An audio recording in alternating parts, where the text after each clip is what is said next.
আপনার দোকানে? গোশ, চাল, তারপরে শাক আর নুডলস। তাই? আচ্ছা ঠিক আছে, আমার 1 প্যাকেট নুডলস দেন। নেন টাকা। ডিম আছে আপনার দোকানে? হুম, ডিম নাই? আচ্ছা ম্যাগি মশলা আছে? আর আমাদের আছে গোশ আর চাল। আচ্ছা দেন, তাহলে গোশ দিয়ে নুডলস রান্না করবো। নেন গোশ দেন 1 কেজি। নেন।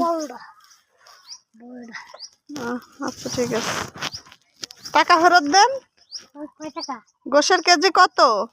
কেজি এই যে 7 কেজি। কেজি কত? কত টাকা কেজি? 1 কেজি কয় টাকা? 1 কেজি 200 টাকা।